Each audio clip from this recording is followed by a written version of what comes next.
ജനിപ്പിക്കുന്നതിന് വേണ്ടിയിട്ടുള്ള ശാസ്ത്രത്തിലാണ് നമ്മൾ വിലയം പ്രാപിക്കുന്നത്. ശബരിമല ഒരു നിസ്സാര സംഭവമല്ല. അല്ല. അതുകൊണ്ടാണ് ഞാൻ എപ്പോഴും പറയുന്നത്, ഇതറിയുമ്പോൾ നാസ്തികവാദത്തിന്റെ മരണമൊഴി മുഴങ്ങുന്നത് ശബരിമലയിലായിരിക്കുന്നത്. അതുകൊണ്ടാണ് മണ്ഡലകാലം മുഴുവൻ വ്രതം എടുത്തിട്ട് പോകുന്നത് ആളുകൾ. അതെ അതെ.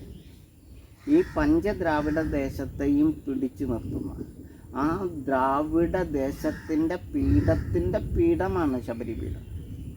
പശ്ചിമഘട്ടം 3 പീഠങ്ങളിലാണ് പ്രതിഷ്ഠിച്ചിരിക്കുന്നത്. അത് നമുക്ക് പിന്നെ പറയാം. പശ്ചിമഘട്ടം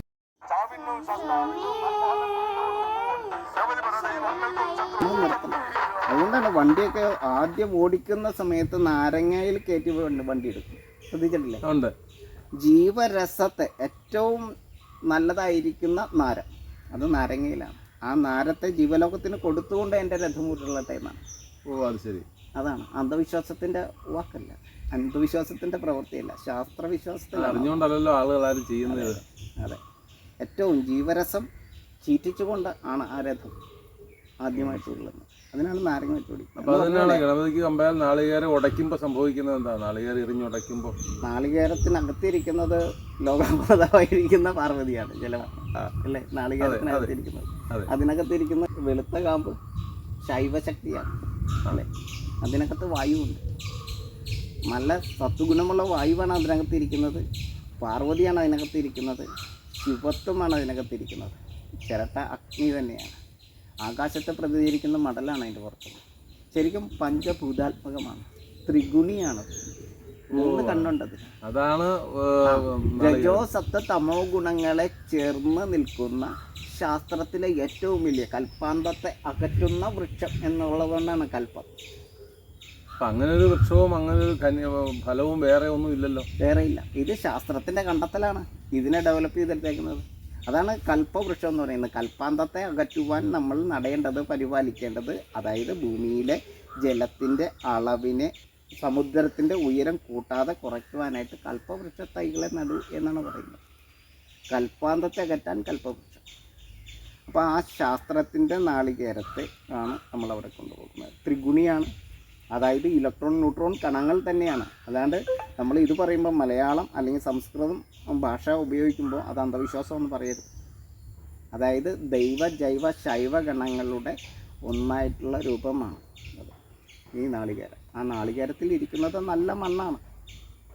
ആ വെളുത്തിരിക്കുന്നത് അതിനകത്തിരിക്കുന്നത് പാർവതിയാണ്. അതിനകത്തും വായുവുണ്ട്. അത് ചിരട്ട കത്തുന്ന പോലെ വേറെ ഏതെങ്കിലും കത്തുമോ? ഇല്ല. അത്ര ഭംഗിയായിട്ട് എനർജി സ്റ്റോർ ചെയ്ത് വെച്ചിരിക്കുന്ന ചിരട്ടയാണ് അഗ്നിയെ പ്രതികരിക്കുന്നത്. അതിൻ്റെ പുറത്തോ മടലോ എയറാണത് നിറച്ച് അല്ലേ? ചരിക്കാതെ ആകാശം സുരക്ഷിതമായിട്ട് ആ വിത്തിനെ ഒരു പ്രപഞ്ചമാണ്.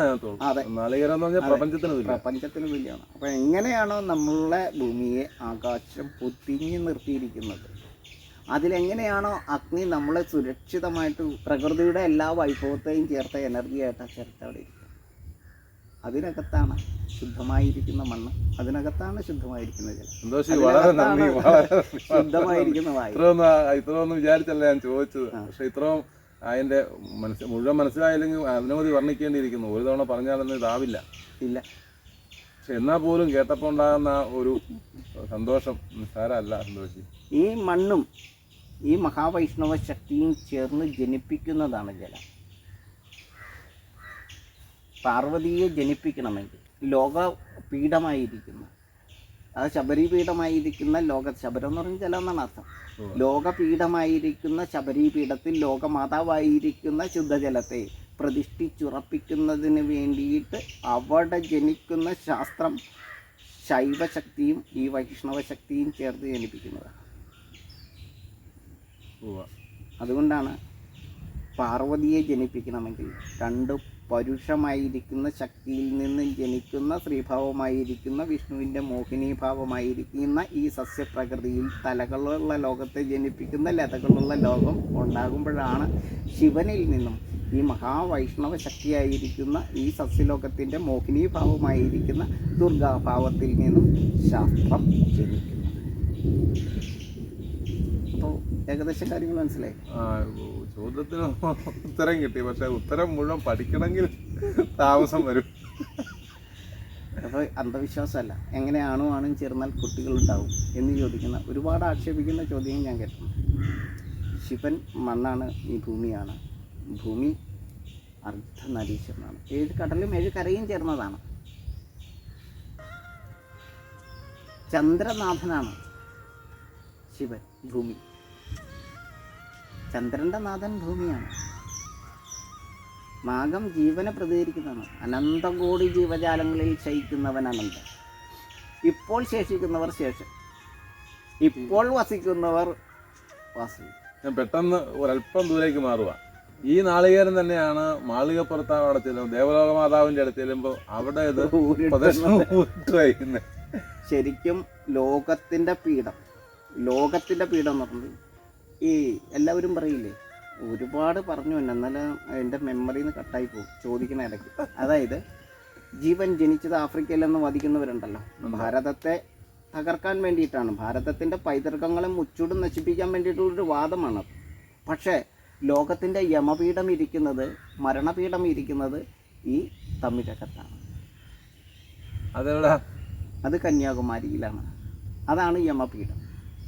ത്രിസാഗര സംഗമ പീഠമായിരിക്കുന്ന ആ യമപീഠമാണ് നമ്മൾ ഭാരതം എന്ന് പറയുന്ന ഖണ്ഡത്തെ ലോകത്തിൻ്റെ നെറുകയിലെ മഹാത്ഭുതമായിട്ട് നിർത്തുന്നത്. ഈ പ്രതിരോധം എന്ന് പറഞ്ഞാൽ ആ പ്രതിരോധത്തിലൂടെ വരുമ്പോൾ മാത്രമാണ് ഈ പ്രപഞ്ചത്തെ അതിജീവിക്കുവാനുള്ള ജ്ഞാനശക്തി മനുഷ്യൻ സമ്പാദിക്കുക. യമപീഠമായതുകൊണ്ട് മാത്രമാണ് മനുഷ്യന് ഇത്രയും ശാസ്ത്രബോധത്തിൽ ജീവിക്കാൻ കഴിയുന്നത്. അതായത് തമിഴ് എന്ന് പറയുന്നത് തമസ് എന്ന് പറഞ്ഞാൽ എന്താ അർത്ഥം? ഇരുട്ടെന്നല്ല.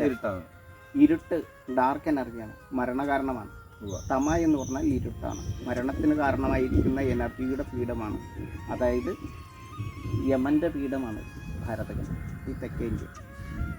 ആ യമൻ്റെ പീഠത്തിൻ്റെ സ്വാധീനമുള്ള 5 ദേശങ്ങളുണ്ട്. അത് Keralam, Tamil Nadu, Karnataka, Andhra, Tulu.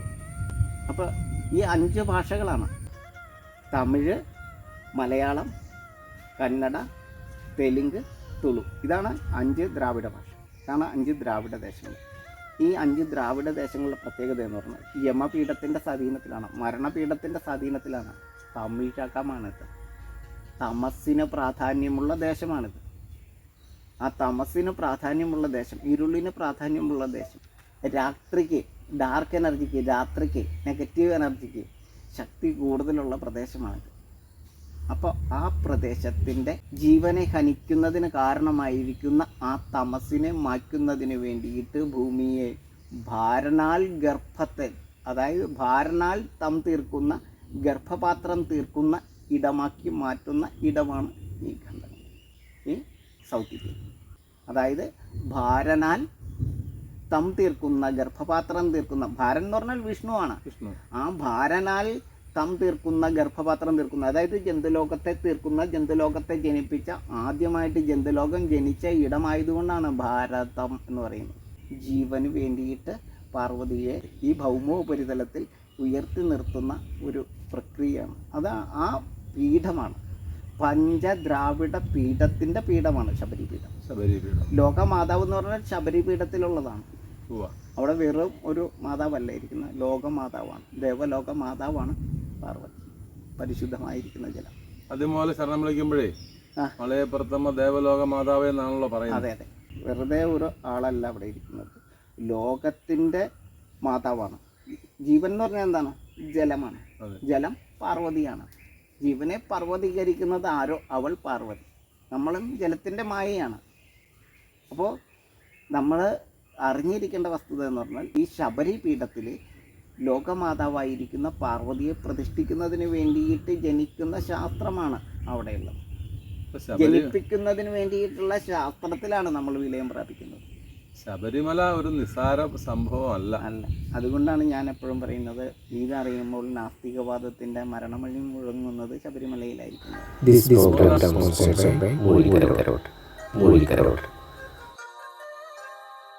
Star furniture Vadakara, company furniture നമുക്ക് സ്വന്തമാക്കാം.